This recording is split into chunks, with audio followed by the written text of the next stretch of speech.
Good evening, and welcome to Truth Report. I'm Alex Truth. And I'm Maya Clarity. Tonight, we're examining 3 stories that expose a troubling pattern in American democracy: the systematic suppression of dissent, the defunding of public institutions, and the global economic structures that perpetuate inequality. We begin in Minneapolis, where federal authorities detained a witness at the scene of a fatal shooting, a witness whose previous testimony contradicted official government narratives.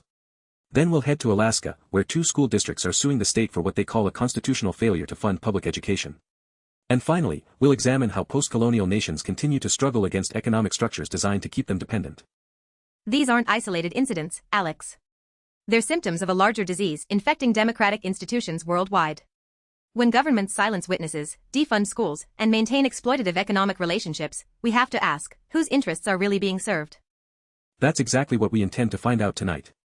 Let's begin with our lead story, a case that raises serious questions about the government's treatment of witnesses who dare to contradict official narratives. According to reporting from the Intercept, a man who previously witnessed a shooting and gave testimony that contradicted the government's version of events found himself face down on the ground, detained by federal authorities at the scene of Alex Pretti's killing in Minneapolis. Let's be clear about what happened here. This wasn't a random detention. This was a witness, someone who had already demonstrated a willingness to tell the truth even when that truth was inconvenient for authorities.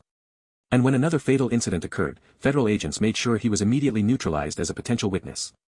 The Intercept's reporting reveals a pattern that should alarm every American. When you witness government wrongdoing and speak up about it, you become a target. Not through formal legal channels, but through intimidation tactics that send a clear message: contradict us, and we'll make your life difficult. Think about the chilling effect this creates, Maya. If you're walking down the street and you witness something, anything, that might contradict an official narrative, do you speak up? Do you risk becoming the next person pinned to the ground by federal agents? This is the architecture of a surveillance state, Alex. It's not about catching criminals. It's about controlling information. The witness in this case had already proven himself unreliable from the government's perspective, meaning he was reliable to the truth but unreliable to their preferred version of events. And that made him dangerous. Not dangerous in any physical sense, but dangerous to the carefully constructed narratives that justify government actions. So when Alex Pretti was killed and this witness was present, agents moved immediately to detain him. We need to talk about Alex Pretti himself. His death at a protest in Minneapolis is part of a larger pattern of violence against demonstrators. The presence of federal agents, their immediate focus on a known witness who had previously contradicted official accounts, all of this points to coordinated suppression tactics. According to The Intercept, the witness wasn't accused of any crime. He wasn't threatening anyone. He was simply present, and his presence was deemed a threat because of what he might see and what he might say. This is how democracies die, Alex. Not with tanks in the streets, but with the quiet suppression of inconvenient witnesses. With the understanding that if you speak truth to power, power will speak back through the barrel of a gun or the knee on your neck. The broader implications here extend far beyond Minneapolis. Federal agencies are increasingly deployed at protests across the country. They're gathering intelligence on activists, building databases of known witnesses and troublemakers. When incidents occur, they know exactly who to target. Who benefits from this system? Certainly not the American people, who have a constitutional right to assemble and protest. Certainly not the cause of justice, which depends on honest witnesses coming forward. The only beneficiaries are those in power who prefer their actions go unscrutinized. And who loses? Everyone else. Every citizen who might witness wrongdoing. Every family seeking truth about what happened to their loved ones. Every journalist trying to piece together what really occurred. The suppression of witnesses is the suppression of truth itself. This connects directly to our next story, Alex, because what we're seeing is a coordinated attack on the institutions that make democracy possible. Witnesses who tell the truth. Schools that educate citizens. These are the foundations of an informed public, and they're under siege. Let's turn now to Alaska, where 2 school districts have filed a lawsuit that strikes at the heart of what government owes its citizens. According to ProPublica, these districts are claiming that Alaska is failing its constitutional obligation to fund public education. This isn't a minor budgetary dispute, Alex. This is a fundamental question about whether states can simply abandon their constitutional duties when it becomes politically inconvenient to fulfill them. ProPublica's reporting reveals that Alaska's public schools have been systematically underfunded for years. Teachers are leaving. Programs are being cut. Students in rural and underserved communities are receiving what can only be described as a second-class education. And let's be clear about who bears the brunt of this failure. It's not wealthy families who can afford private schools or tutors.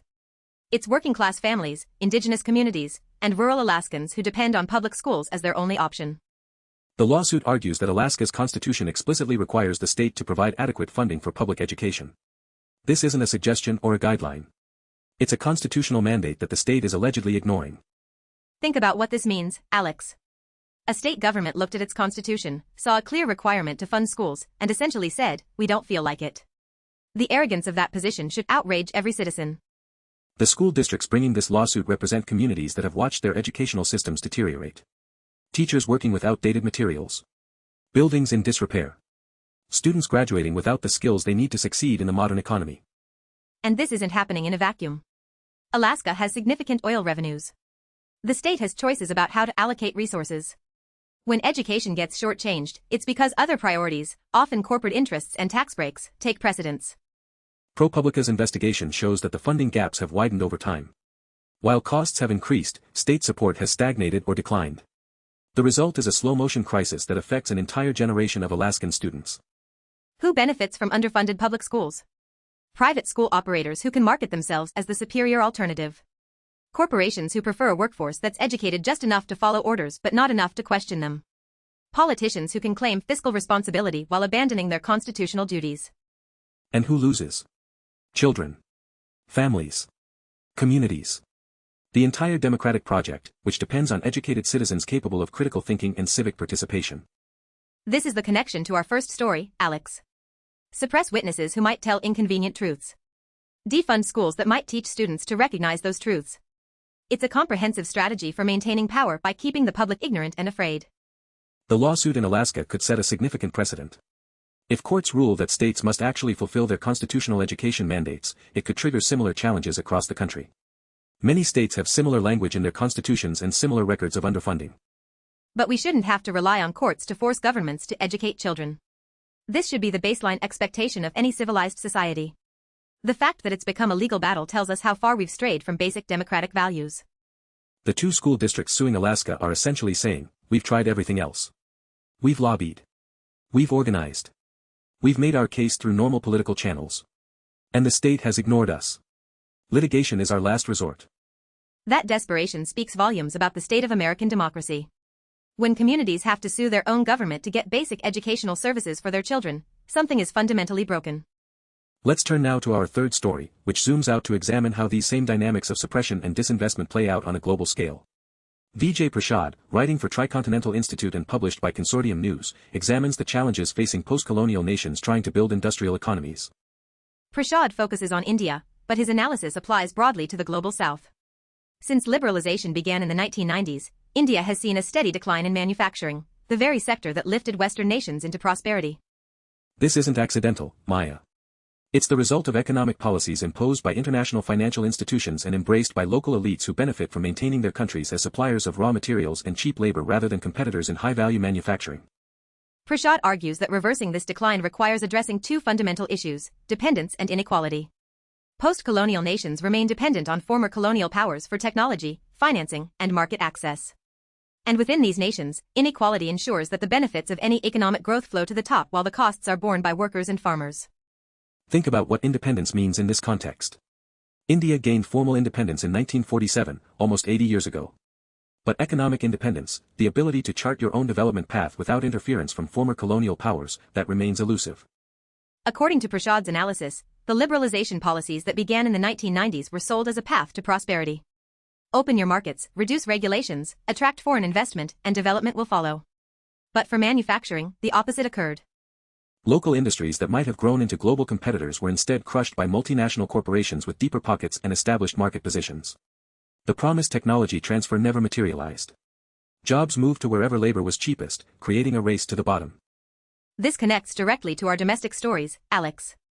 The same forces that suppress witnesses in Minneapolis and defund schools in Alaska are at work globally.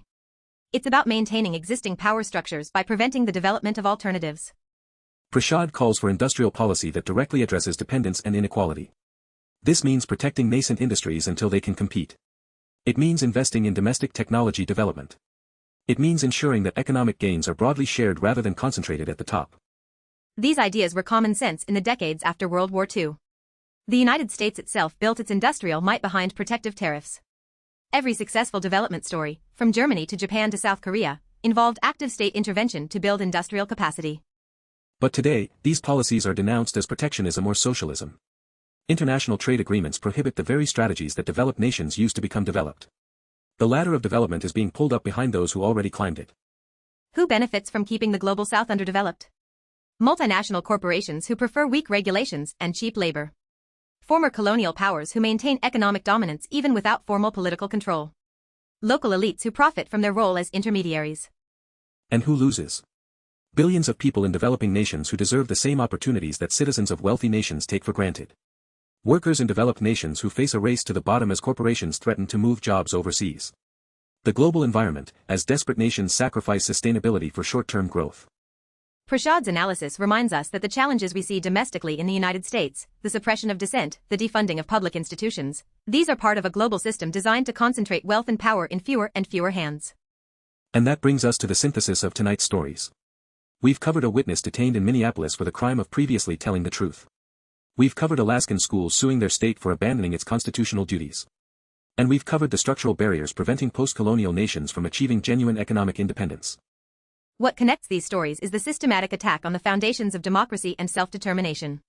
Witnesses who can't speak freely. Citizens who can't think critically because they weren't properly educated. Nations that can't develop independently because the economic deck is stacked against them. This isn't conspiracy theory, Maya. It's the logical outcome of systems designed to benefit those already in power. When you trace the money, when you examine who gains and who loses, the pattern becomes undeniable. The federal agents who detained a witness in Minneapolis weren't acting on personal malice. They were following protocols designed to control information. The Alaska legislators who underfund schools aren't cartoon villains. They're responding to incentive structures that reward short-term cost-cutting over long-term investment in citizens.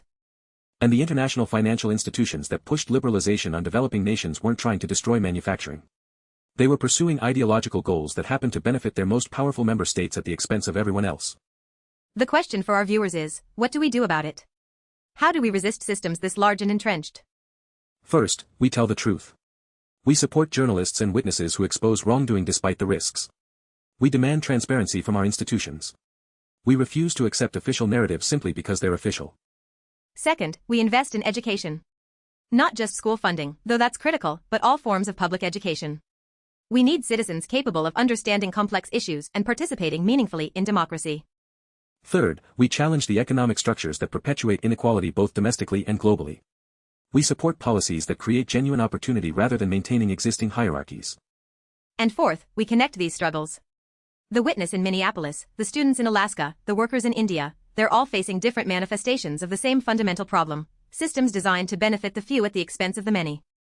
As we close tonight's program, I'm reminded that journalism itself is an act of resistance. Every story we tell, every fact we verify, every powerful institution we scrutinize, we're pushing back against those who prefer darkness to light. The witness detained in Minneapolis was targeted because he told the truth. We honor his courage by continuing to tell truths that powerful people would rather suppress. The school districts suing Alaska are fighting for children who deserve better. We support their struggle by reminding our viewers that education is not a luxury but a fundamental right.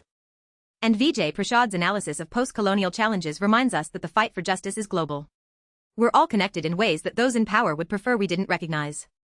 Thank you for joining us tonight on Truth Report. I'm Alex Truth. And I'm Maya Clarity. Remember, in a world of propaganda and spin, truth is the most radical act of all. Keep questioning. Keep demanding answers. Keep speaking truth to power. We'll be back tomorrow with more investigative journalism.